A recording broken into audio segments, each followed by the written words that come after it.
이 시간 은혜 나눌 말씀은 민수기 17장입니다. 민수기 17장 1절로 8절 말씀 우리 천천히 교독하겠습니다. 여호와께서 모세에게 말씀하여 이르시되 너는 이스라엘 자손에게 말하여 그들 중에서 각 조상의 가문을 따라 지팡이 하나씩을 취하되 곧 그들의 조상의 가문대로 그 모든 지휘관에게서 지팡이 12를 취하고 그 사람들의 이름을 각각 그 지팡이에 쓰되 레위 지팡이에는 아론의 이름을 쓰라. 이는 그들의 조상의 가문에 각 수령이 지팡이 하나씩 있어야 할 것임이라. 그 지팡이를 마지막 안에 너희와 만나는 곳인 증거궤 앞에 두라. 내가 택한 자의 지팡이에는 싹이 나리니 이것으로 이스라엘 자손이 너희에게 대하여 원망하는 내 말을 내 앞에서 그치게 하리라. 모세가 이스라엘 자손에게 말하며 그들이 그 지휘관들에게 각 지파대로 10지팡이 하나씩을 그에게 주었으니 그 지팡이가 12이라. 그 중에는 아론의 지팡이가 있었더라. 모세가 그 지팡이들을 증거의 장막 안 여호와 앞에 두었더라. 이튿날 모세가 증거의 장막에 들어가 본즉 레위 집을 위하여 낸 아론의 지팡이에 움이 돋고 손이 나고 꽃이 피어 살구 열매가 열렸더라. 아멘. 우리 한번 같이 합니다. 하나님은 살아계신 주님이시다. 하나님이 살아계시기에 그 말씀도 살아계십니다. 또 그 말씀이 우리 가운데 선포되어도 역시 또한 그가 살아계시기에 힘을 얻고 열매가 있고 또 생명이 있습니다. 우리 삶에는 그 말씀을 지표로 삼고 또 그 말씀이 우리 지팡이가 되어서 인도받을 때에 사실 우리 가운데 역사가 나타나는 겁니다. 하나님 믿는 사람들은 많지만 그 역사를 경험하거나 그 역사를 이루어가는 그런 신앙의 결실들을 보면 그 말씀이 앞서 진행하고 그 다음에 그 약속의 말씀을 쫓아서 순종하는, 전폭적으로 순종하는 이들에게서 역사가 나타나게 됩니다. 구약에도 그러고 신약에도 그러고 예수님 그 하나님 말씀을 들은 이들이 이렇게 객관적으로 들으면서 그럴까 아닐까라고 판단 기준을 자기 자신에게 맞추어서 하는 사람들 보면 그냥 별로 이적이 없었습니다. 그런데 그 이념과 그 어떤 자기의 판단을 깨뜨리고 오직 주만 의지했을 때에 역사가 나타난 걸 보게 됩니다. 그 중에 이제 하나가 마가복음의 9장에 있는 모습이지만 아이의 그 아픈 간질이죠. 귀신 들려서 자주 불에도 물에도 넘어지는 이 사람을 고쳐달라고 했을 때에 자기는 그가 이제 고침받는 또 그런 걸 기대하고 예수께 왔죠. 왜냐하면 예수의 소문을 잘 들었기 때문이죠. 그런데 이제 왔지만 그 신앙으로서는 주님을 만난 것이 아니라 그는 그 병도 고칠 수 있다라는 그런 희망을 가지고 왔죠. 그래서 당신이 정말 뭘 할 수 있으면 내 아들도 고쳐주시오. 제자들에게 맡겼더니 당신 제자들은 내 아들의 병을 고치지 못하더이다 라고 얘기합니다. 주님이 그 모습을 보면서 그가 주께 나온 것은 물론 잘한 거지만 그러나 그가 마음에 품은 바로 기대만 있지 신앙이 있지 않는 모습을 보고 책망을 하죠. 믿는 자에게는 이렇게 정확하게 단서를 붙입니다. 믿는 자에게는 능치 못할 일이 없다. 그런데 그 말을 듣는 순간 아이의 아버지가 소리질러 외치죠. 바로 주여 내가 믿나이다. 나의 믿음 없는 것을 도와주소서. 나의 믿음을 도와주소서. 나는 지금 내 아들의 병을 고치러 왔는데 실질적으로 병보다 더 중요한, 질병보다 더 중요한 분이 바로 앞에 계시고 바로 그 신앙의 기본이셨던 그 주님이 지금 앞에 계시는데 그분에게 내가 요구사항만 했지 그를 신앙하는 모습이 없으니 나에게 믿음을 더해달라고 하는 고백과 회개의 모습입니다. 그럴 때에 이제 그 아이가 고침받고 치료받는 걸 보게 됩니다. 오늘 이 아론의 쌍난지팡이는 너무 잘합니다. 또 목사님들이 강론할 때마다 참 많이 인용하시는데 정말 오랜만에 강론을 하게 됩니다. 여러분, 법궤 안에는 뭐가 있지요? 법궤 안에는 40년 동안 이스라엘이 광야에서 줄이지 않고 먹었던 만나가 있고, 또 그 다음에 시내산에서 이제 모세가 40일 동안 금식하면서 받았던 두 돌판, 물론 첫 번째 돌판은 하나님의 주셨던 돌판은 이제 이 이스라엘의 그런 우상 섬김을 인해서 깨뜨려지고 이제 다듬어서 가지고 간 돌판에 새겨진 것이지만 바로 십계명을 기록한 두 돌판이 있고, 그 다음에 오늘 본문에 있는 이 아론의 쌍난 지팡이입니다. 물론 우리가 의미를 보자면 만나에 관한 부분들은 예수님이 요한복음 6장에 있는 것처럼 바로 생명의 살과 피가 되심을 의미하고, 바로 너희 조상이 광야에서 만나를 먹고 죽었지만 내가 주는 이 음식은 영원히 죽지 않는다고 주님이 말씀을 하셨어요. 그래서 예수를 믿는 이 일은 예수의 살과 피를 경험하는 것이고, 그 다음에 이 만나의 비유인데, 이 만나는 비유인데 바로 이와 같이 영원한 생명이신 주님이 우리의 생명이 되고 영양이 되고 음식이 되고 음료가 되는 이 부분을 바로 표현한 것이 만나죠. 물론 두 돌판도 마찬가지입니다. 바로 주 돌판과 이 아론의 쌍난지 지팡이는 두 가지 의미를 가지고 있지만 대표적으로 바로 예수님의 죽으심과 부활을 의미합니다. 그래서 이 아론의 쌍난지 지팡이는 율법을 이제 기록한 것으로서 바로 예수님이 어떠한 죽음으로 죽으실 것과 무엇을 위하여 죽으실 것과 왜 죽어야 하는가를 정확하게 알려주고 있어요. 그래서 율법은 예수를 소개하고 예수를 찾아가는 지도와 같다고 표현하고 있죠. 이 아론의 쌍난 지팡이는 바로 아론이 이제 늘상 가지고 있던 지팡이, 늙어서까지 가지고 다니던 바짝 마른 그런 지팡이지만, 그러나 이제 증거기 앞에 두었을 때에 다음날 모세가 보니까 싹이 났어요. 살구 꽃이 피었다고 얘기하고 있어요. 근데 이 부분을 보게 되니까 바로 죽은 나무에서도 하나님은 싹을 틔어서 생기가 있게 만드는 것처럼 바로 부활을 의미합니다. 오늘 저와 여러분들은 이미 너희의 허물과 죄로 죽었던 너희를 하나님이 살리셨도다. 에베소 2장에 있는 말씀이지만 이와 같이 이미 우리는 죽은 사람이에요. 완결이에요. 완료가 되어버린 죽었던 너희, 과거를 썼는데 이 과거형으로 본다면 우리는 죄에 대하여는 죽은 자요, 의에 대하여는 하나님과 함께 그리스도와 함께 산 자로 여길지어다라고 말씀하고 있어요. 그렇기 때문에 우리가 이 부분을 보게 되면 이 아론의 쌍난 지팡이 보면서 바로 하나님께서 우리를 살리시고자 하는 이미 그 약속과 예언이 구약에도 있었다는 거예요. 우리가 구약을 필요 없다고 하는 분들도 많이 있지만 그래서 구약을 안 읽는 분들 참 많이 있어요. 그러나 신약만 가지고서는 우리가 하나님을 다 알 수가 없어요. 왜냐하면 예언된 모습이 없으면 이게 되지 않게 돼요. 아모스 선지서에 보면 바로 구약의 예언과 성취, 짝이 있다고 말씀하고 있어요.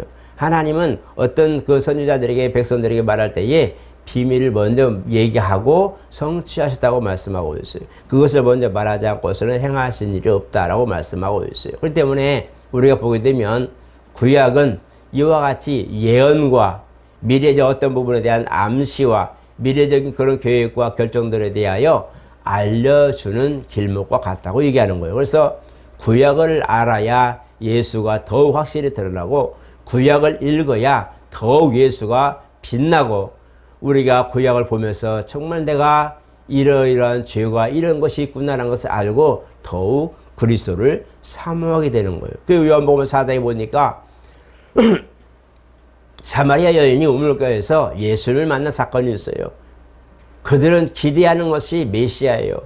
본토 바로 이 12지파 그들에게 순수혈통이라고 했던 이스라엘은 사마리아에 있는 이제 혼혈이죠. 혼혈적 그런 이스라엘을 싫어했어요.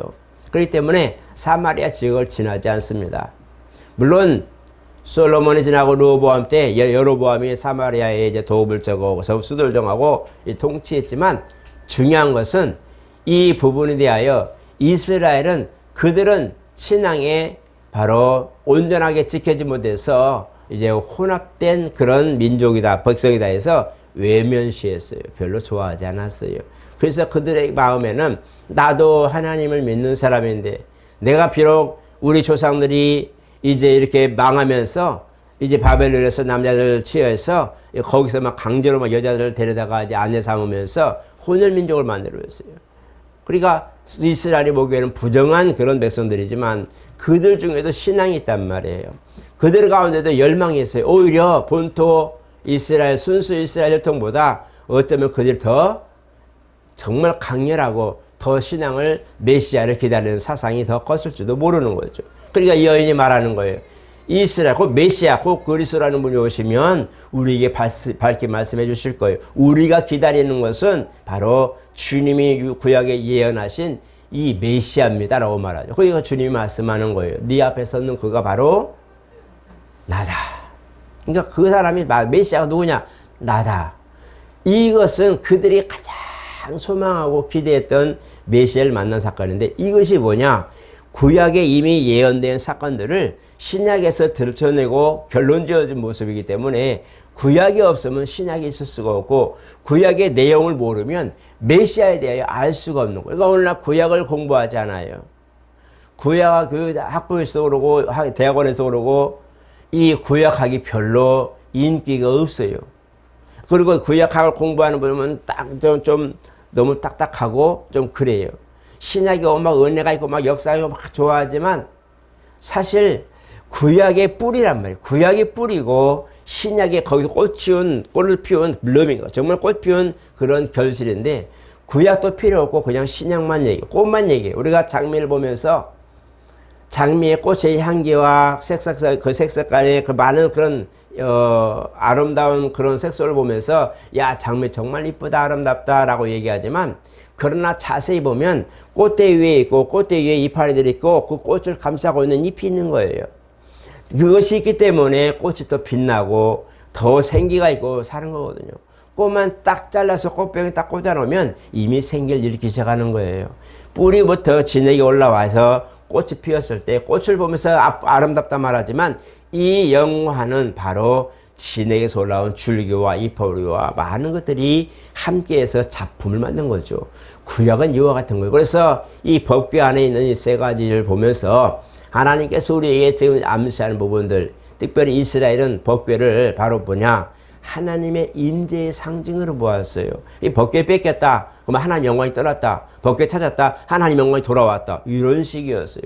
지금 우리가 성령 안에서 정말 예수 이름으로 성령이 우리 가운데 오셔서 내주하신 영으로 계시지만 그 당시에는 법궤가 중심이었기 때문에 법궤를 놓은 성막이 항상 중심이 되어서 광화상이라도 각각 세 지파씩 동서남북으로 진을 치듯이 이제 장막을 치고 성전을 가운데 두었어요.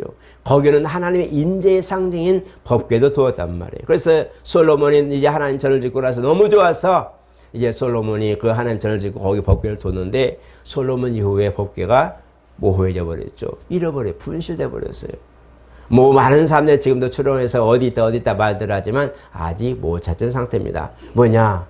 그것이 우상화되기 때문에 성경에 두 가지가 한 가지 숨겨져 있는 것이 뭐냐면 하나는 법궤 사건이고 하나는 모세의 무덤 사건입니다. 모세의 무덤 사건이 유다서 나오는데 모세의 그 머리맡에는 바로 미카엘 군대 장관인 미카엘이 있고 그 다음에 발끝에는 이제 바로 루시퍼 그죠 마귀가 있는 거예요. 이 사이에서 마귀는 모세의 무덤을 내어놓아서 이스라엘에게 우상화시키고 싶은 거예요. 모세는 이스라엘 영웅이거든요. 영웅이에요. 엑소더스라고는 정말 출애굽의 모든 부분에 모세가 주인공이었잖아요.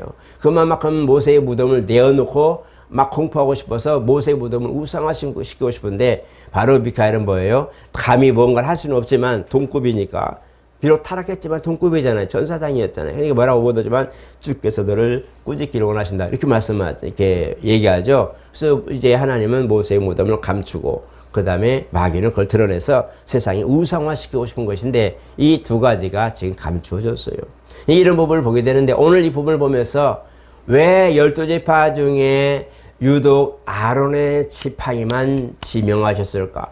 12지파들의 장로들을 대표를 해서 각각 그 이름을 쓰고 그 다음에 거기에 이제 지팡이를 같이 모아두어서 12개를 놓았는데 그 중에 레위 지파는 아론의 이름을 쓰라고 했어요. 아론의 지팡이를 두어라. 왜 아론의 지팡이였을까요?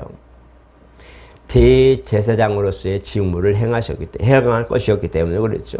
물론 민수기는 이 출애굽기 이제 후반부터 20장부터 이제 십계명이 나오고 그다음에 이제 성막을 짓는 것이 다 나오지만 이제 민수기, 레위기, 그다음에 신명기 같은 경우도 희생법이 나옵니다. 그러니까 민수기는 희생도 중요하지만 이스라엘의 광야 생활의 역사가 나와 있어요. 그래서 백성들이 이 출애굽에서 광야에 이르고 그다음에 가나안 땅에 이르는 과정에 이런 하나님의 이적과 그다음에 하나님과 함께 했던 모든 그런 백성들의 경험들이 쭉 행적이 기록되어 있어요. 그렇기 때문에 이것이 이제 레위 지파에도 먼저 앞선 것이 있고 신명기에 3번의 고별 설교에도 들어있고 출애굽기도 들어있는데 어쨌든 이와 같이 하나님께서 이스라엘을 하나님이 선택하시고 그 중에 레위 지파를 선택하셨죠. 전에 한번 얘기했지만 레위 지파는 어떻게 그것이 하나님의 배파였어요. 바로 하나님 앞에 정말 레위 지파 우리가 한 가지만 본다면 레위 지파가 야곱의 아들들이거든요. 야곱의 셋째, 넷째 레위와 시몬이 있는데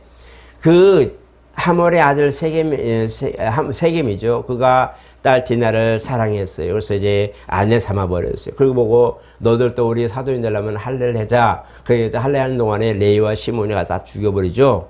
죽여버린 사건이 있어요. 그래서 모세가 야곱이 이 이름이 자꾸 제가 지금 혼돈해. 야곱이 창세기 마지막 끝부분에 보면 12지파를 축복합니다. 근데 거기에 레위와 시몬에 대해서 좀 좋지 않게 예언하죠. 왜냐하면 정말 위험스러운 일이 있었거든요. 지금 우리 부족이 멸망을 당할 수 있는 이런 상황 위기를 만들어버렸기 때문에 너희가 이방인 중에 우리가 냄새를 나겠다 해서 굉장히 두려운 사건이 바로 하몰 세겜 사건이거든요. 그러니까 그런 사건이기 때문에 했는데 나중에 출애굽 말고 신명기 지나면서 그 축복에는 또다시 모세의 축복에는 다른 얘기가 있어요. 바로 레위가 시내산에서 봤던 두 돌판을 이제 가지고 왔을 때에 깨뜨리고 우상성기를 보면서 거기서 악을 없앨 때에 레위 지파가 나섰잖아요. 그 하나님께서 악을 없앤 사건을 기인해서 레위 지파를 제사장 직분을 사오면서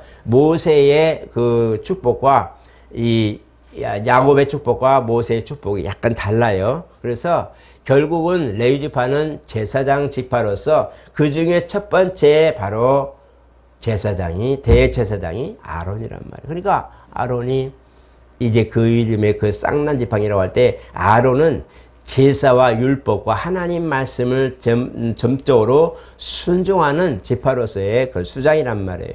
근데 거기에 하나님께서 그 지팡이에 싹이 나게 했다는 것은 율법을 통하여 그리스도가 오실 거라는 것이 정확하게 명확하게 나온 것이고 이미 사람의 죽었다 사는 것과 죽음과 부활이라는 것을 이미 예언해 주었던 거예요. 그래서 이들이 어떻게 메시아를 낳을 수 있냐? 그냥 아브라함의 신앙만 가지고 볼 수 있냐? 안 그래요.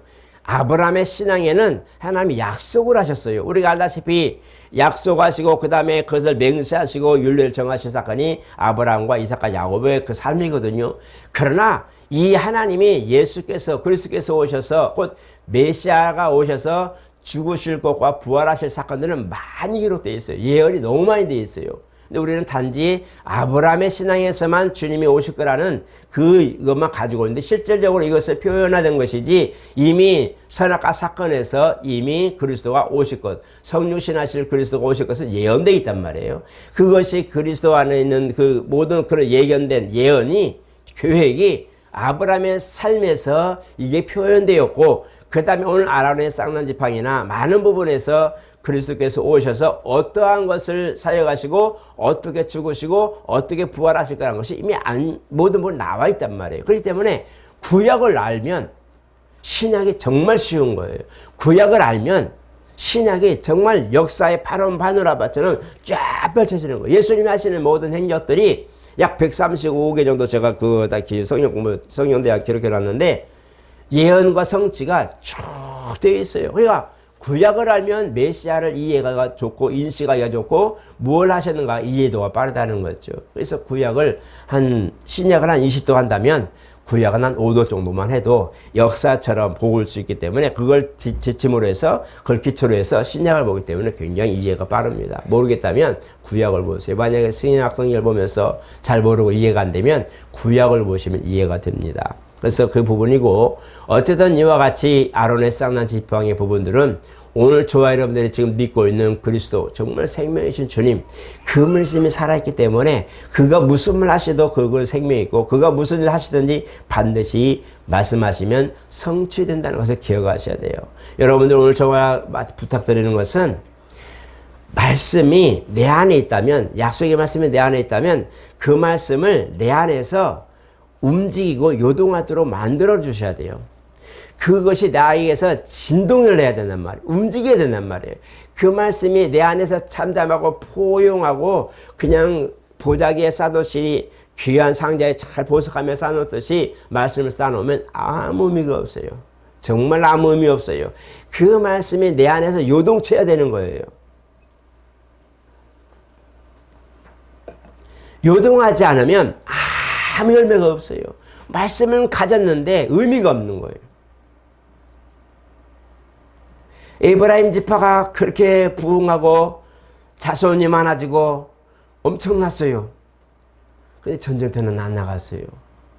멀리 했어요. 자기들은 자기 스스로를 국방을 지킬 수 있었고 이제는 느긋하게 모든 걸 할 수 있었기 때문에 이스라엘 다른 지파들 전쟁 나고 막 핍박받는데도 별로 관여하지 않았어요.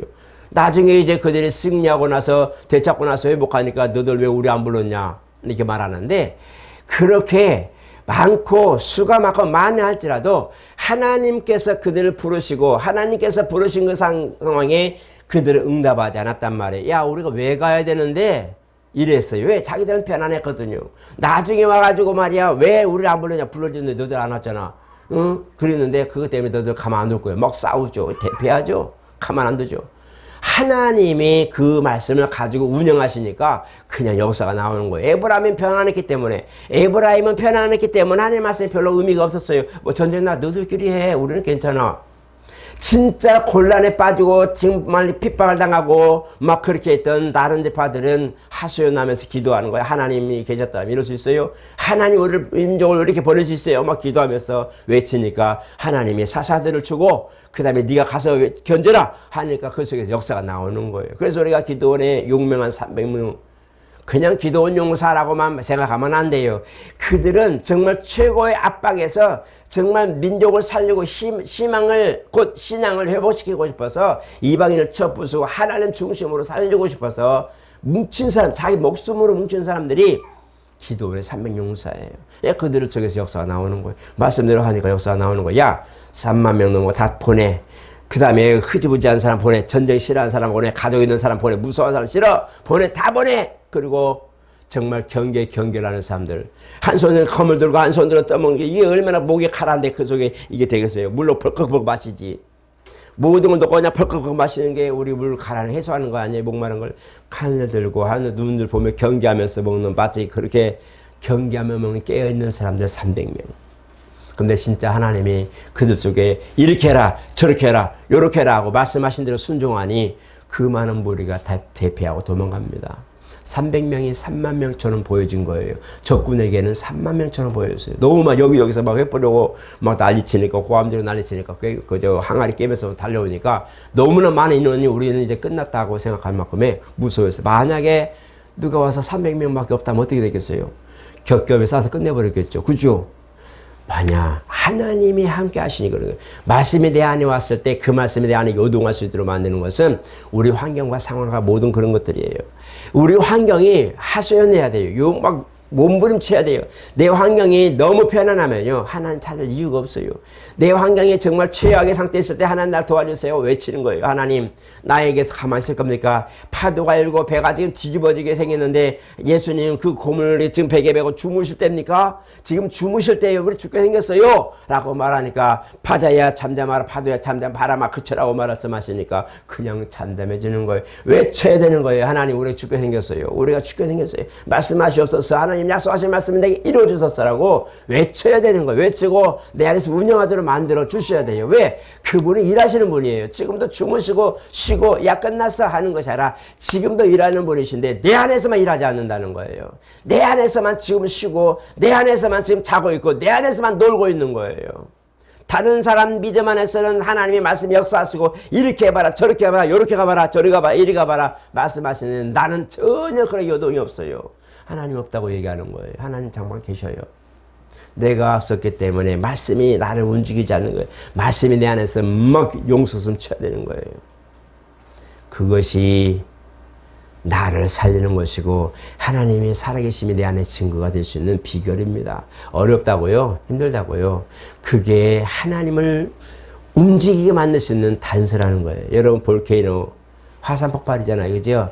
화산 폭발 날 때에 거기서 마그마 활동해서 가스가 찰 때 차서 막 가스가 푹푹 나오다가 결국 안 되면 뭐 마그마가 차니까 그냥 산을 뚫고 나와. 산의 지면이 낮은 데보다 높은 데가 좀 기압이 좀 낮잖아요. 그죠? 낮아서 높은 산에서 막 터지거든요.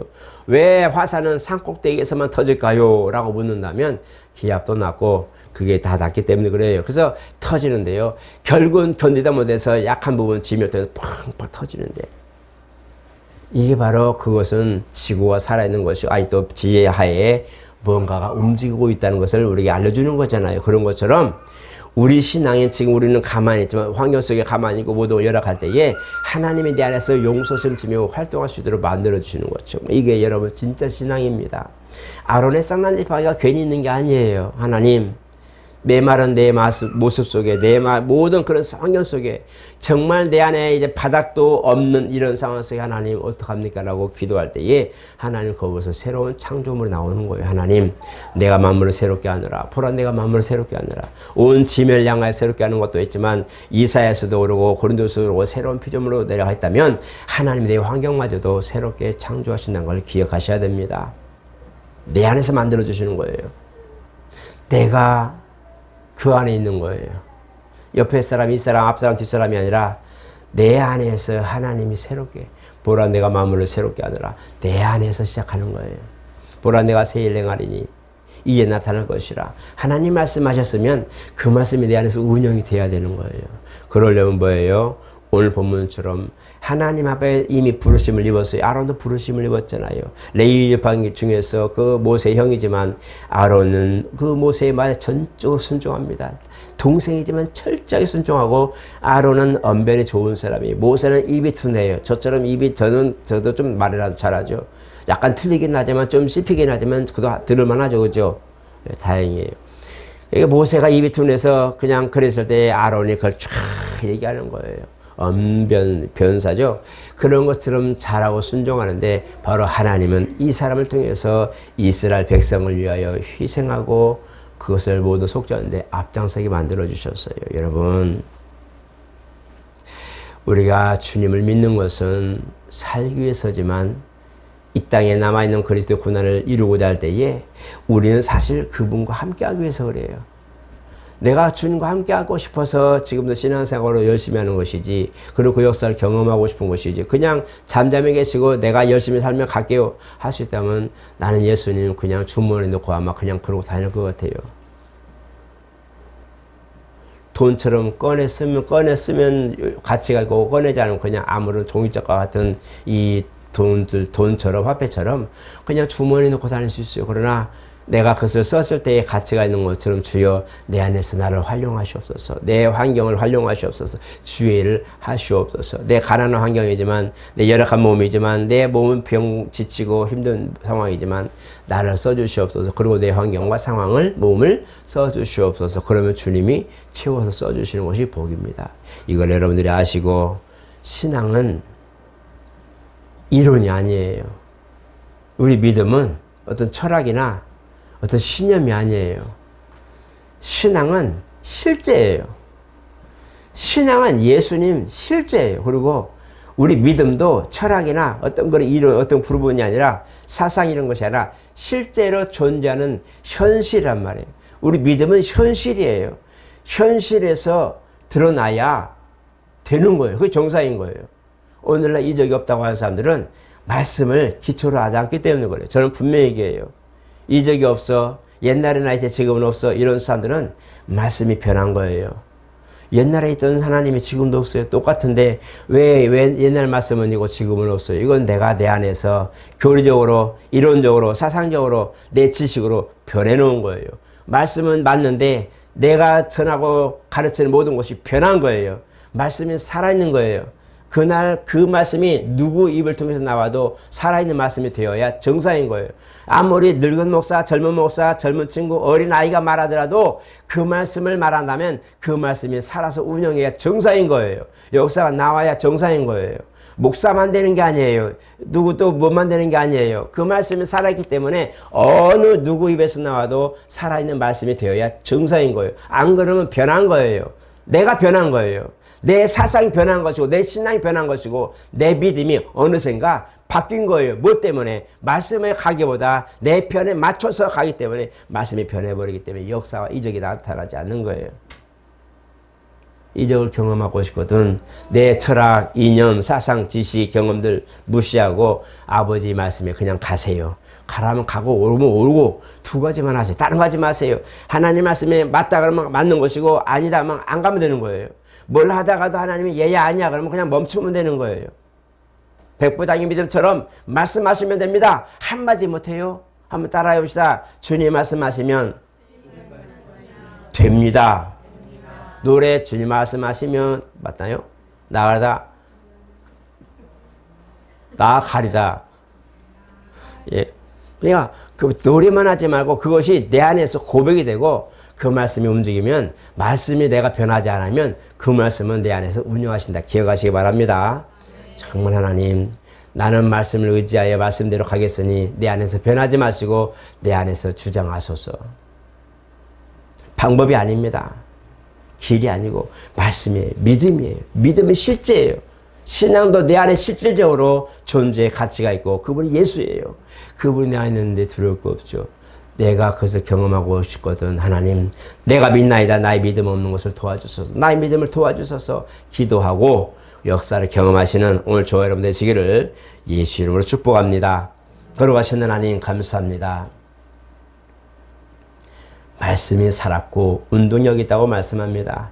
좌우의 날선 어떤 것보다도 더 예리하여 사람의 생각과 마음과 생각과 모든 골수까지도 쪼갠다고 말씀합니다.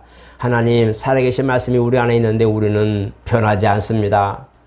어느샌가 우리는 굳세어라 하고 내 믿음 가지고 하나님 말씀이 임하지만 내 믿음이 강하다 하여 그 말씀을 인정하지 않고 그저 뒷전에 놓습니다. 하나님 내 믿음으로 사는 것이 아니라 주님 믿음으로 사는 것을 알게 도와주시고 주님 부르심을 따라 순종하는 것이지 내가 원하고 내가 목표한 것이 아니라 정말 먼저 주님의 부르심을 따라 순종하는 부르심을 상을 향하여 쫓아간다고 했던 사도 바울의 고백처럼 우리의 신앙 고백이 되게 도와주시옵소서. 하나님 사도 바울은 역경과 고난과 많은 문제가 아픔이 있었지만 그러나 그 역사 현장에는 항상 하나님 역사하심과 역사의 현장이 실질적으로 살아있는 현장이 되었습니다. 하나님 우리는 힘들고 어렵고 지치고 피곤하지만 우리 현장세의 모든 삶 현장에서는 주가 나타나게 도와주시고 주님이 일하는 현장이 되게 도와주시고 역사하시는 현장으로 변화시켜 주시옵소서.